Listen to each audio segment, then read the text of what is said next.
78 police officers were murdered in the line of duty. Thousands were severely injured in the line of duty. Almost 80,000 police officers were physically assaulted. That means they were punched, they were hit, they were kicked. Some of those injuries were life-changing injuries. It's a massive issue that rarely gets the public attention. Devon Taylor, Devon Taylor, Devon Taylor, Devon Taylor, Devon Taylor podcast. Devon Taylor,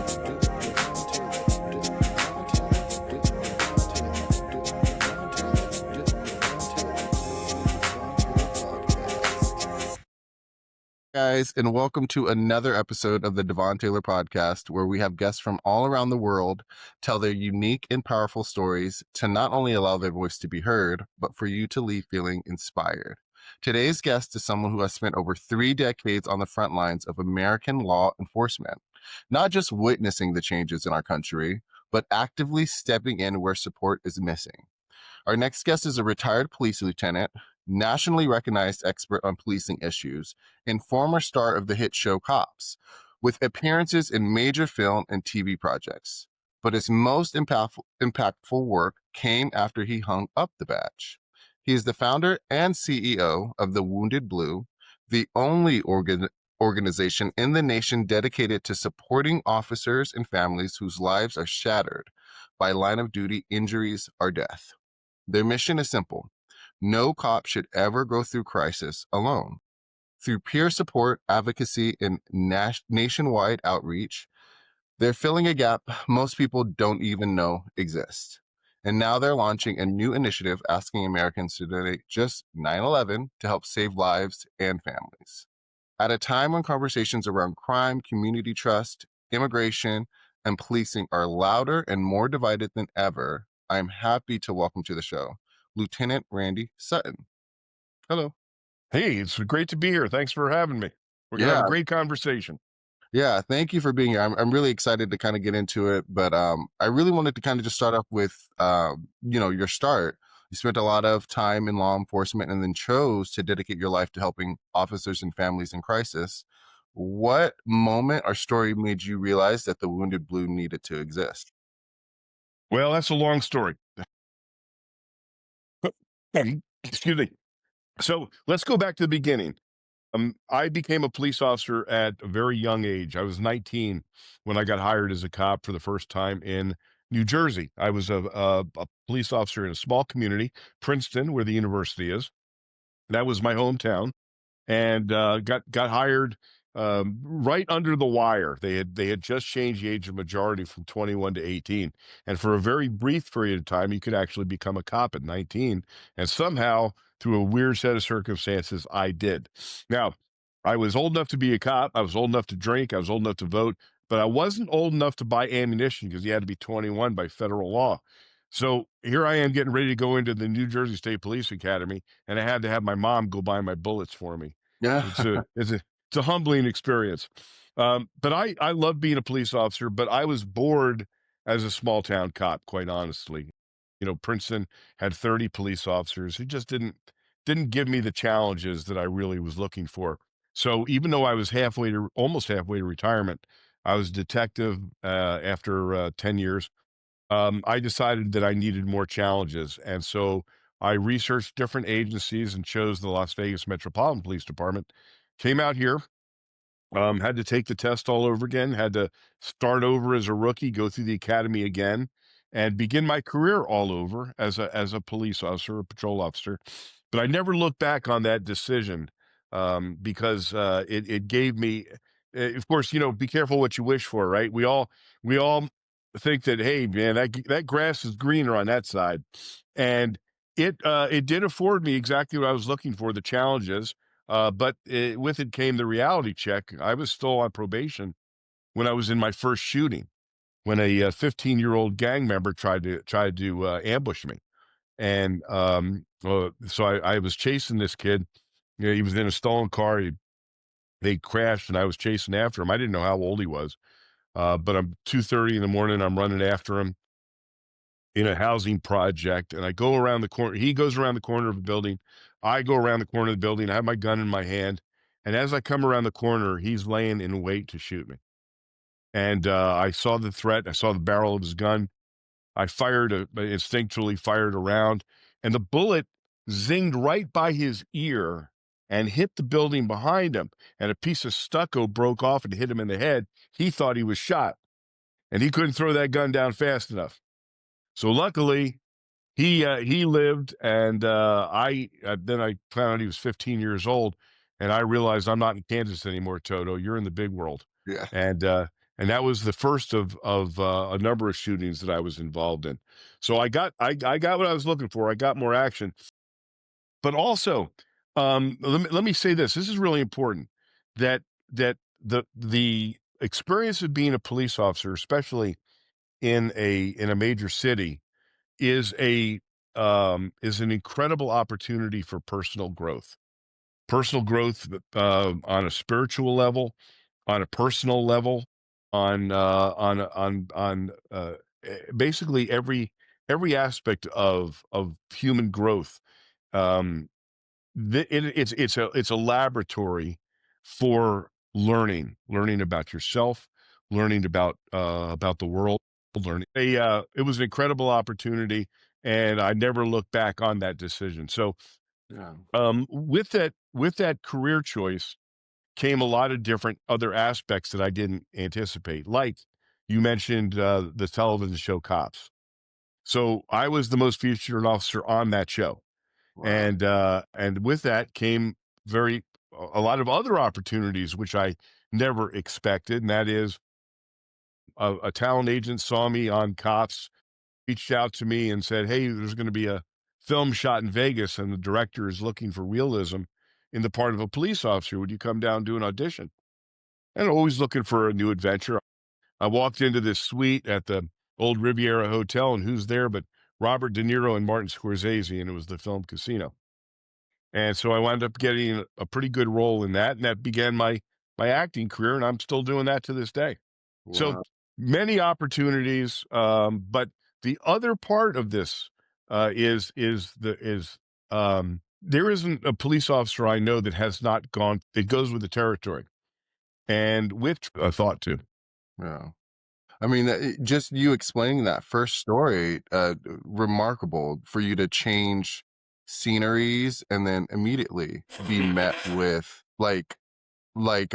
action right away. I mean, what was going through your mind as you were in that moment? And you said you saw the barrel of his gun. Like, what was going through your mind in that moment? You know, there's so many things that we can talk about here, involving growth and involving the law enforcement topics. But you asked me at the very beginning that I should have answered it properly. No, you're Uh, fine. is why the Wounded Blue, and I can tell you this, that the Wounded Blue should never need to exist.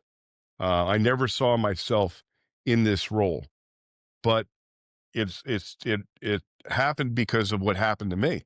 What ended my police career after 34 years was I suffered a stroke in my police car, and right on the Las Vegas Boulevard on the famed Las Vegas Strip, and um, it was the most frightening moment of my life, and I've been through some frightening moments.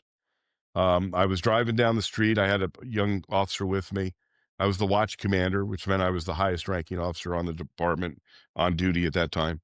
And I literally felt my brain slowing down and stopped the police car, told this kid to get me medical. I'm having a stroke.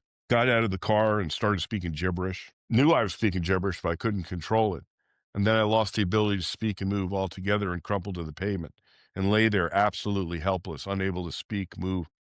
And I knew everything that was going on. And I wasn't afraid of dying. I was actually praying to die because I didn't want to live like that. And tourists are walking by me, taking my picture as I'm laying there helpless. Um, it was pretty ugly and devastating to me. And that ended my police career. I was very fortunate. The angel that's been on my shoulder my entire career was with me again. The clot went through my brain, did some damage, but certainly not what it could have done. But it did end my police career. And what happened next is the catalyst for the change in my life that led me to the road that I'm on today. And that was the devastating reaction that my own department had. They literally threw me away. They just said, "We're not paying your medical bills. We're not giving you your benefits." And I said, "Wait a minute, you can't do that. It's the law." And they said, "Yeah, well, make us." And that forced me to get an attorney, forced me to go to court for over a year and a half. They didn't pay my medical bills. The bill collectors were knocking on my door. The stress was incredible. The feeling of abandonment, the feeling of aloneness took me to a very, very dark place. And at the end of the day, I did succeed, but it damaged me mentally, emotionally, physically. It was devastating.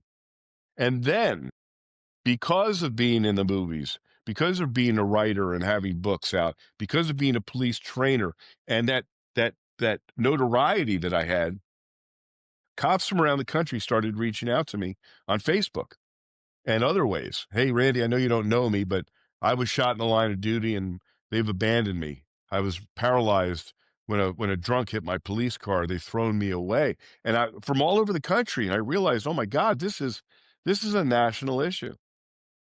And there was no national resource. Well, there is now. The Wounded Blue is the national assistance and support organization for injured and disabled officers, a nationwide charity that's helped more than 16,000 American law enforcement officers who have been injured either physically or psychologically and emotionally, because post-traumatic stress can be as real as a bullet. So we're doing amazing work. My entire team is made up of cops who have been shot or stabbed or beaten or run over or face serious trauma, and also spouses. We have spousal support as well. So we're doing amazing work, but the real heroes of the Wounded Blue are the cops who have been blinded, who've been crippled, who've been abused, and still give back in amazing ways by providing peer support for those who are now facing the same struggles. Yeah. And that's a harsh reality. I don't think a lot of people know how many officers are injured or disabled each year. What do you think are the realities the public never really see that you guys are dealing with? Yeah, no, you hit it right on the head. Last year, 78 police officers were murdered in the line of duty. Um, Thousands were severely injured in the line of duty. Thousands. Um, Last year, almost 80,000 police officers were physically assaulted. That means they were punched, they were hit, they were kicked. And many of those led to injuries. Some of those injuries were life-changing injuries. And the number of police officers who have died have diminished over the years, but it's not because the attacks have stopped. It's because medical progress has increased. It's because technology like bullet-resistant vests have become standard. Um, it isn't because the danger has stopped. It hasn't. In fact, every single day in America, a police officer is being shot. That doesn't even that's not even count the car accidents, the fights, all the other ways you can get hurt in this job. So it's a massive issue that rarely gets the public attention. And then the other part of this is, and this is part of my fundraising problem. Most people cannot conceive that you can be a police officer, get shot in the line of duty, and then be thrown away by your department. Everybody thinks, as I did, that if I get hurt in the line of duty, my department, who've been telling me they're going to stand behind me, are going to be there for me. Yeah. And when that harsh reality comes, and it depends on where you are. If you're in New York, you're going to get well taken care of because there's good, laws, good, strong unions. But if you're in Oklahoma, you can get shot in the head and be fired the next day. Wow. And I think people, as you're talking, I'm hearing you say this, and to me, this is mind boggling, because at the end of the day, we're all people. We all have lives. We all have people to go home to, responsibilities, like you were saying. And it's remarkable to hear this because it's not something that is just, given information. Right. But as you've gone through this and you've seen, kind of like the response you got from your department, what was your initial thought process? Like, how were you able to navigate that? Because my mind is most people might just give up, and that's probably why, they. Yeah. It was disbelief. It was disbelief when when I came out of the hospital. Plus, I come out of the hospital after a week or so, and the doctor comes into my room, sits on the bed, and he says, "How you feeling, Randy?" And I said, "Tell you the truth, I feel pretty good." And he says, "I'm glad, but I don't want you to think that anything that we did here is going to preclude you from walking out of here and not having another stroke or a heart attack. You have a very serious heart problem, and you need to prepare for your own mortality." Well, I didn't expect that. You know, he just told me that quite literally I could walk out and in 10 minutes have another stroke. And I've been living with that for all these years. In fact, I have had more than one stroke, and 4 years ago I had quadruple bypass surgery. So I've been living with the reality of heart disease, severe heart disease, for for many years now. And and that reality is, it's, that it's life changing, it's life altering. But also, I want to talk about the journey. The journey is what's so important. Yeah, I was dealt a hand. We're all dealt challenges, right?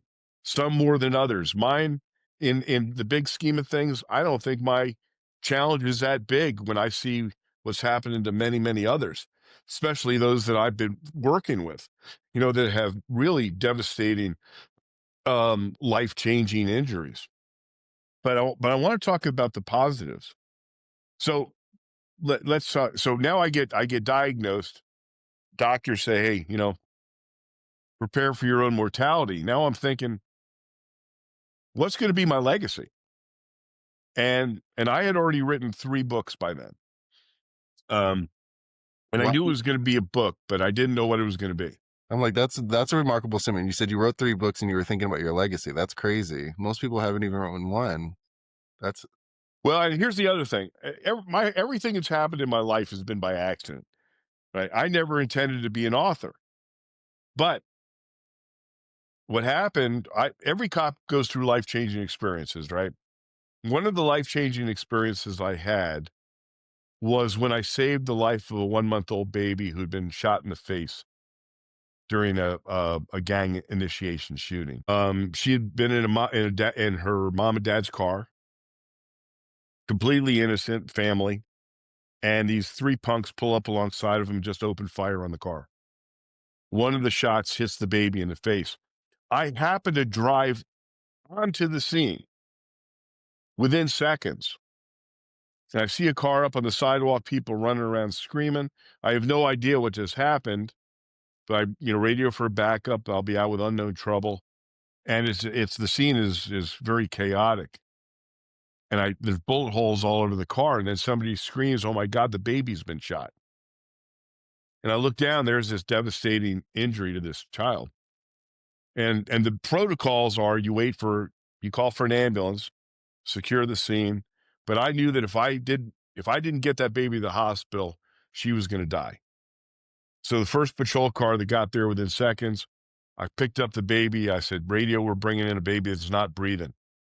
And when the shot hit her face, all the tissue and stuff went down into her throat, and her head's the size of a softball. Well, I was able to clear her airway and give her mouth-to-mouth resuscitation.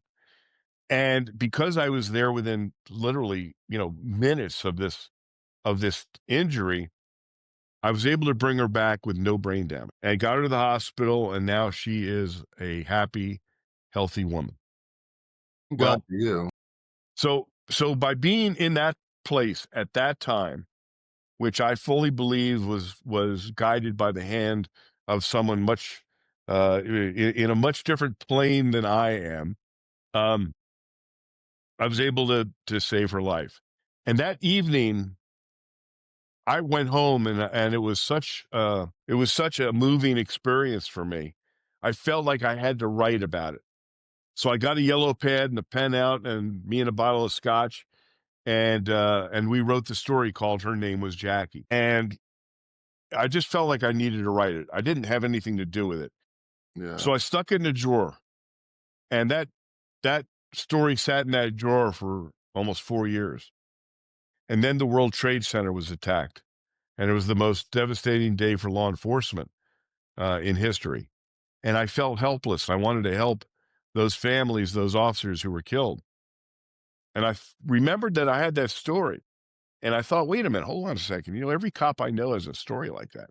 Yeah. I'm going to ask them to write that story, and I'm going to put it in a book, and then I'm going to donate all the royalties to the Widows and Orphans Fund for the cops who were killed in 9/11. That's exactly what I did. And it was published by a major publisher, and began my writing career, raised a substantial amount of money for the families. And that's how my writing career started. I never anticipated it. And so that book was called True Blue, Police Stories by Those Who Have Lived Them. And it also taught me something else. Um, I shared those stories, of course, in the book with cops from all over the country. And I started getting messages from police officers, Randy, thank you for sharing this, because I thought that I was alone in my experiences and the feelings that came. And that's when I realized that all cops feel alone in their journeys. And Mm. that was shocking to me. Yeah. So that's how I became an author. And now I'm at the end of my career. Been given that nice little tidbit of news that I should prepare for my own mortality. And I'm thinking, what am I going to do? What's my legacy going to be? And then I happened to be watching a television news interview with a man who would change my life. And I'm going to tell you his name. It probably won't mean anything to you, but when I tell you what he created, it will. His name is Frank Shankowitz. Doesn't mean anything to you, does it? Never heard the name, no. You ever hear of an organization called Make-A-Wish? Yes. He's the man who created Make-A-Wish. Wow. And no one knows that the man who created Make-A-Wish was a police officer. Wow. Yeah, I He had was no an idea. he was an Arizona State Trooper. And Wow. I was listening to his story about why he created Make-A-Wish and about the trauma that he went through in his life. And I was mesmerized by this interview. And it was like the light bulb went off. I said, that's it. I'm going to contact him.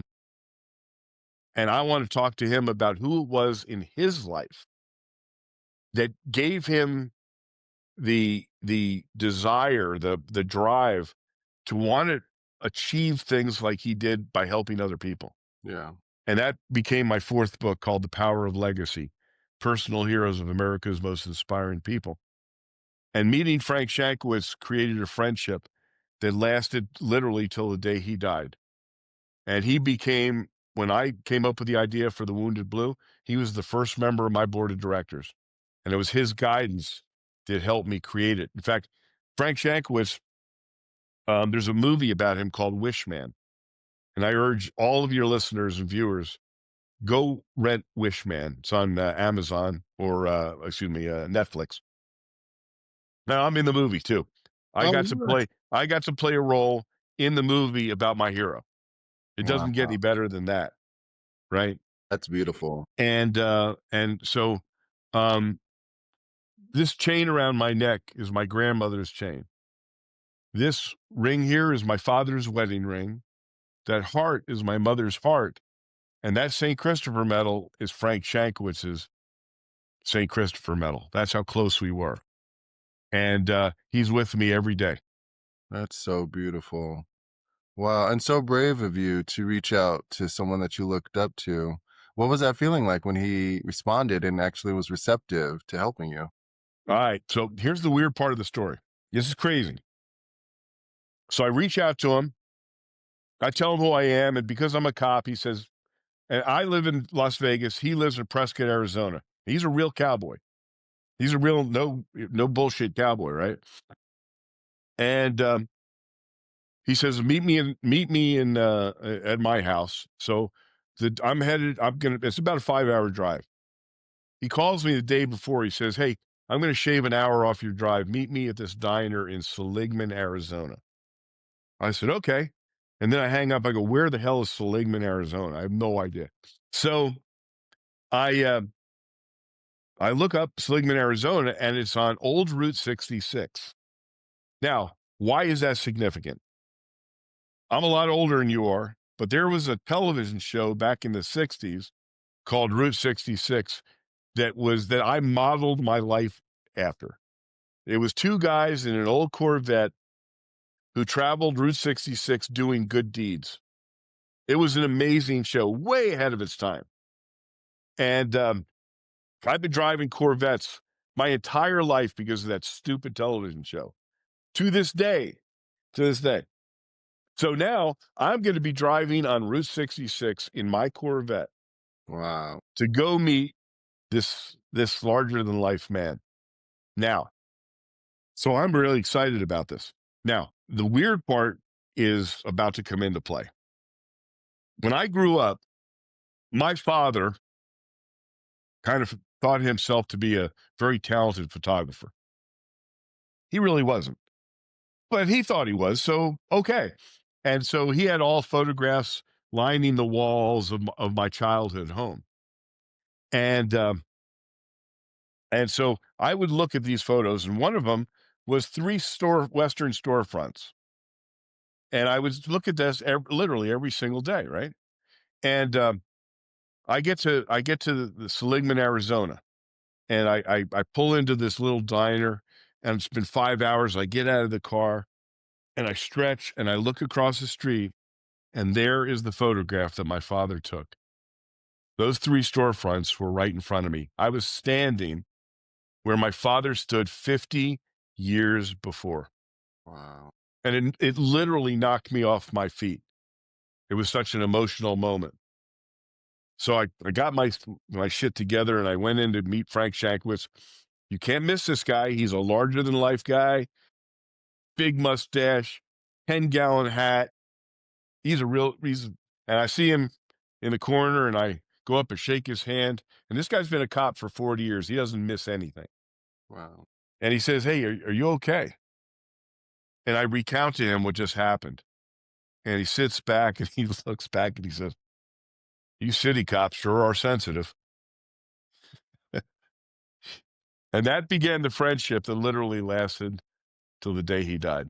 That's beautiful. And I just hope people are really listening. You really stepped outside of your comfort zone, reached out to someone you didn't know, created a relationship, and that relationship lasted until, he passed away. And that's, I think, if anything anyone can pick up is, take those chances that could actually change your life and, create relationships that you never knew could be there. Well, you know what it means? And this is, something that I think we can all learn from, and that is we grow through pain, right? We don't grow through the good times, and the world, we can change the world. We learn to change the world through our own pain. And also we help heal ourselves through healing others. That's probably the biggest aspect of the Wounded Blue. Is all of my cops, they call themselves the land of the broken toys, right? Because they've all been severely injured. And yet they continue to touch others' lives and help them heal. And that in turn helps us heal. That's where we learn our humility. That's where we learn our selflessness through helping others. And sometimes, it's hard to see through the pain. It's hard to see through the trauma, that there is life afterwards. And it's through trauma that sometimes we find the resilience that creates and opens entirely new worlds to us. Right.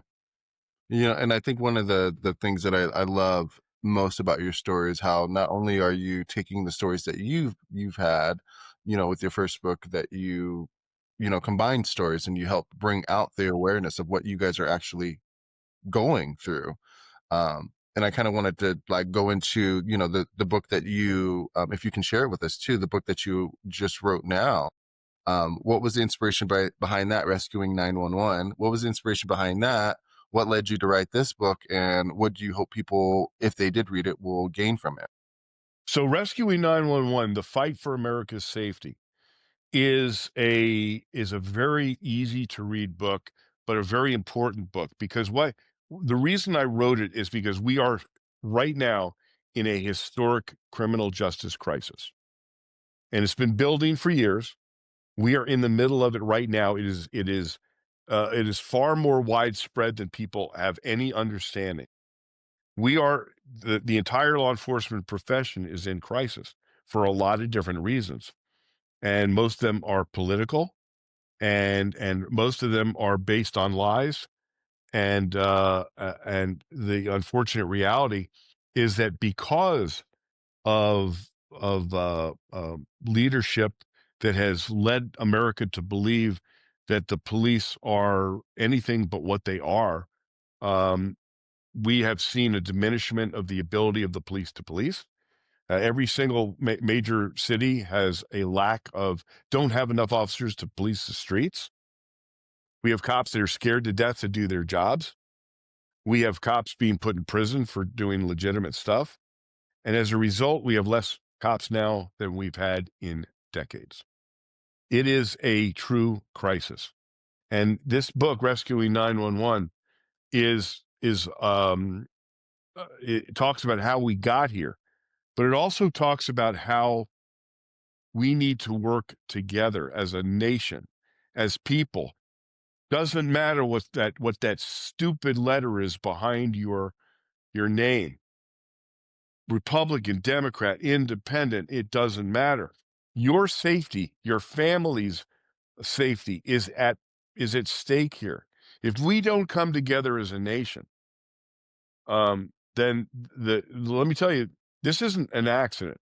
There is a concentrated um, effort to destroy policing in America. If policing goes, this nation goes. So this book is a call to action to get involved, a to become an activist, even if that activism means getting your ass out of your bed and going to the polling station, to understanding who the people are that are going to be representing you, and understand what their motivations are. Our low information voters have left us in an area where we are seeing death in the streets. And I don't mean that figuratively. I mean that literally. And I know that unfortunately we've seen a diminishment in policing in America because cops are scared to death to do their jobs. And the mental health and emotional well-being of our officers are in peril because of what they are seeing, what they're feeling, what they are being subjected to.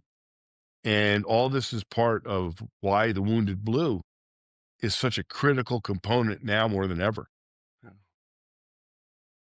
And I love that you're bringing this point, because I think this is something that needs to be talked about, that a lot of people will automatically, like you said, with the political climate that we're in, will automatically just take a side and not necessarily hear any of the evidence. And I think having you on the show, for me personally, was super important, because I feel, even with the, like you said, the idea of police officers is getting so misconstrued in our world today.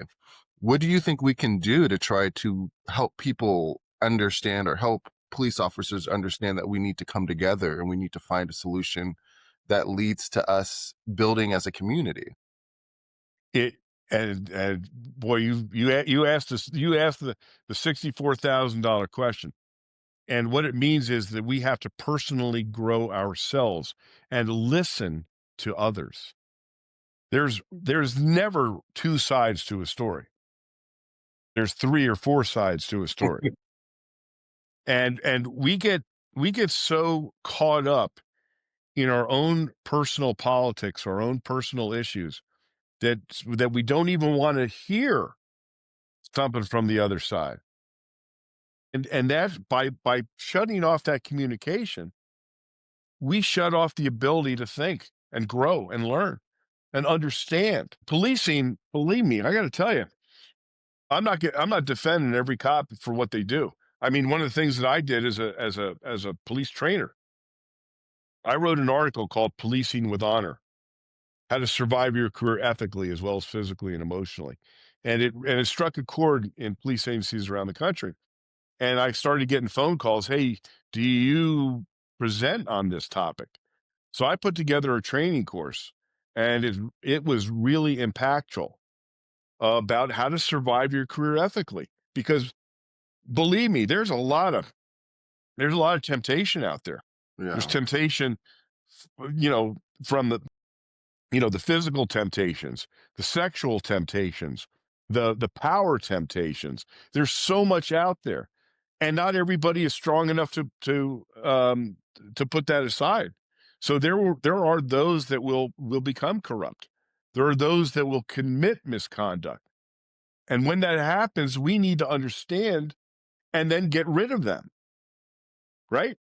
We cannot, as a profession, stand by and allow those who allow the power to enrich themselves, whether that enrichment is because of physical activities, financial, whatever it is, the temptation is always there.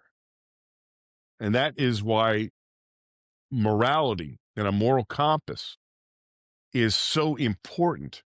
And also, as a nation, as a moral compass, some of the things that I'm seeing today, some of the rhetoric that I see from leadership is startling to me in their ignorance, in their profession. Uh, uh, when I don't mean profession, but professing their hatred. It's the vitriol is startling. Yeah. And so that is causing this terrible divide within our nation. And it's like you said, it's scary to be in. It's one of those situations where I think people automatically don't research. They just kind of, whatever they're hearing right initially in front of them is what they're taking as their truth. But I love that you're speaking about this, because I think it's really important for Americans, for us all, to actually hear someone that's been in law enforcement, their opinion on what's going on and what we can do to kind of move forward. But I kind of want you to talk about what you're doing for the initiative that you launched, where individuals are donating 9/11. Mhm. If you could expand a little bit more on that Yeah. and why that is for you guys right now. So, the Wounded Blue is a charity. We don't get funded by the government. We don't get funded by grants. We're funded by people. And so it's a challenge. It's a deep challenge. I am only limited by the resources that I have. And what we're asking is for people to, and of course, 9/11, I'm playing on that because everybody what knows 911, 911, right? When people need help, they call 911. When the police need help, they call the Wounded Blue.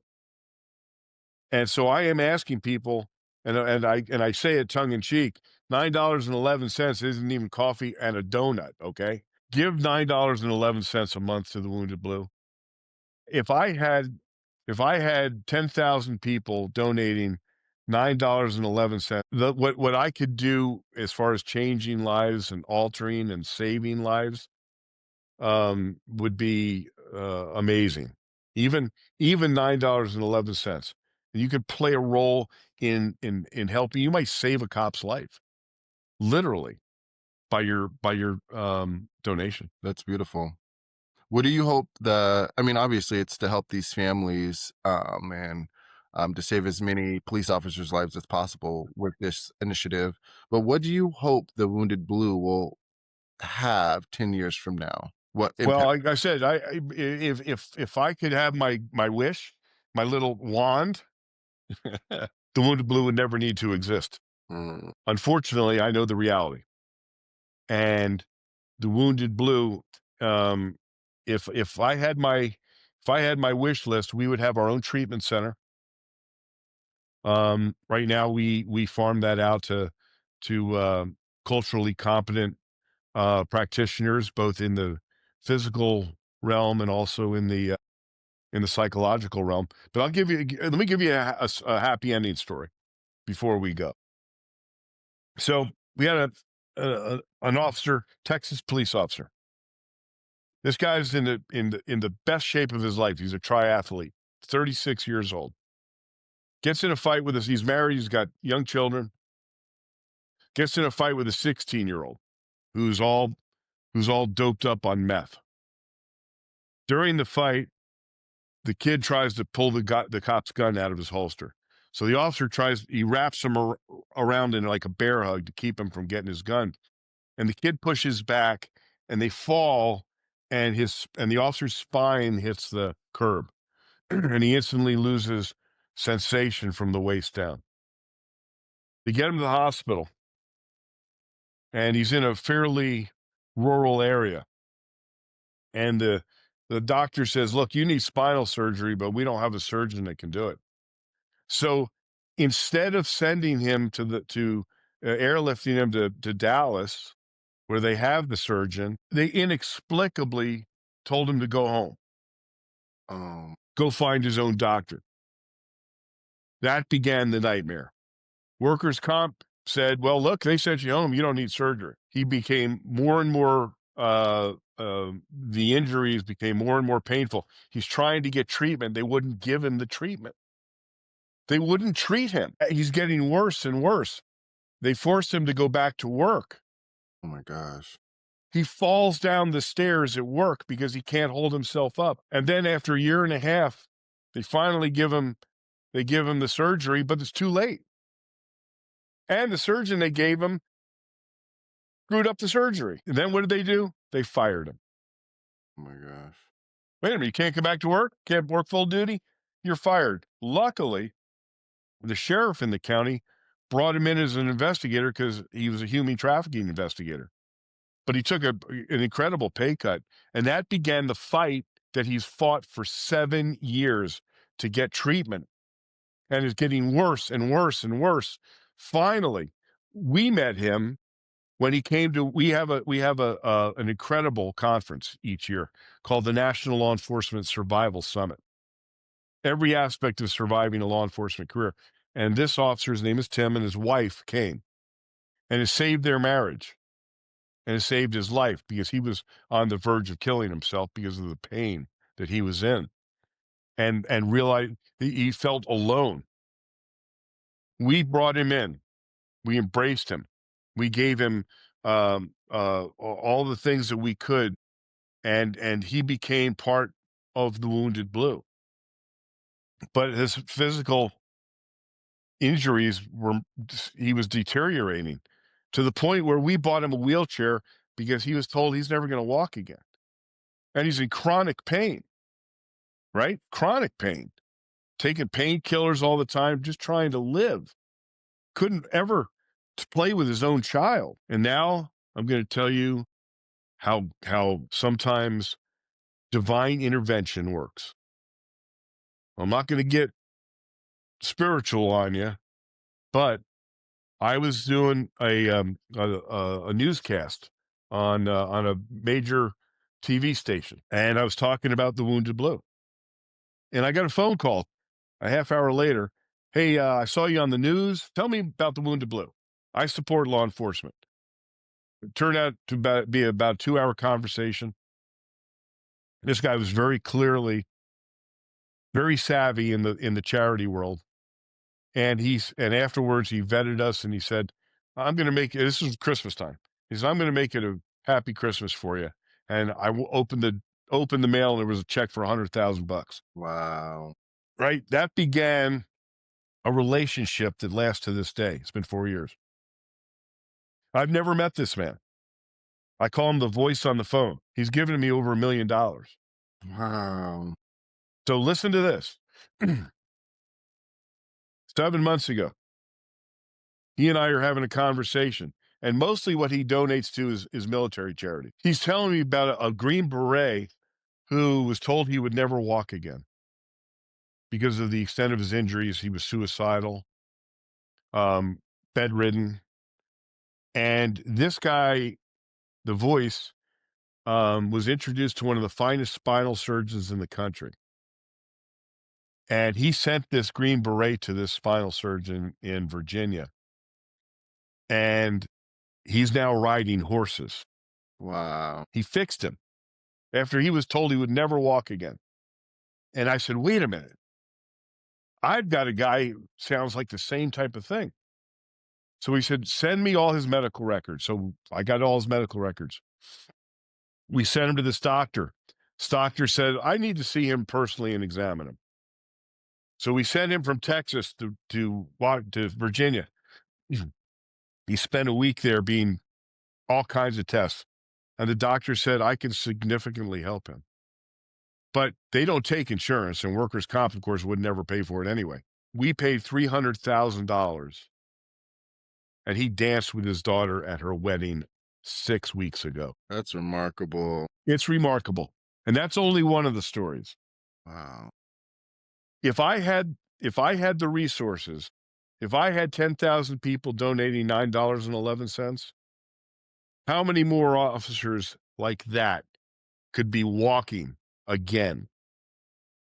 That's why what we do is so important. Well, I'm so grateful for you, your mission, what you guys are doing. It's amazing. It's truly, and to even hear these stories and to hear what you guys have been going through. And I'm sure, officers are still going through, tough things. They and are. everything, They are.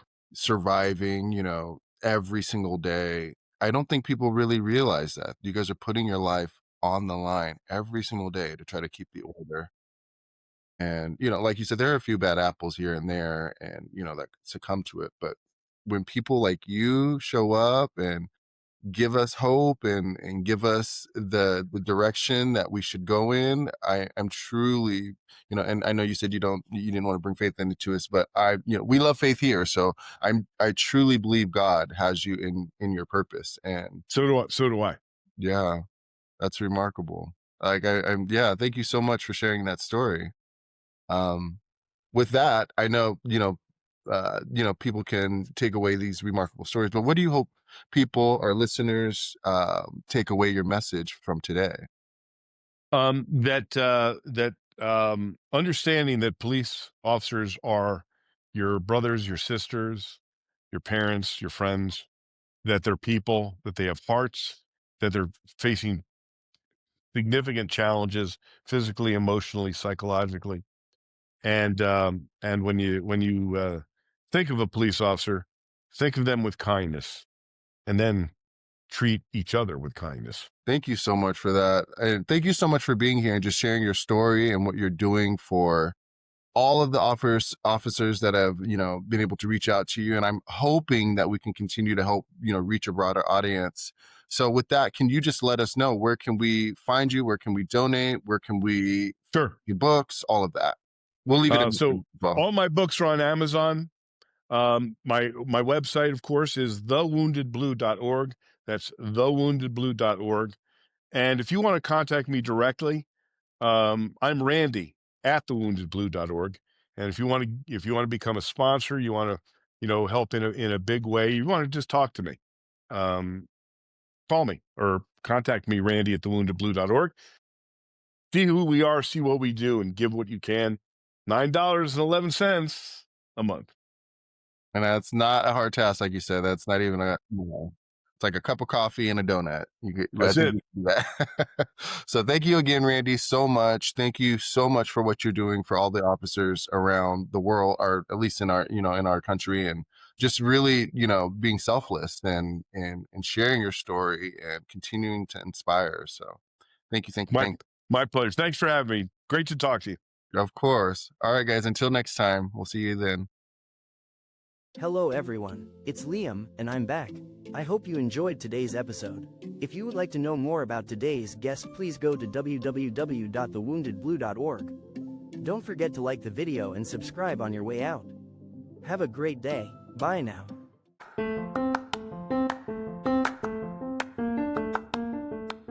Hey guys, it's Icarus here. And Amelia. And I'm here to tell you if you'd like to join our brand new adventure. Go to DevonTaylorAuthor.com to learn more.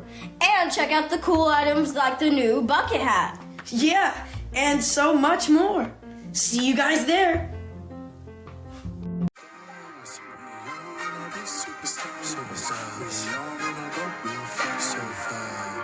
So far.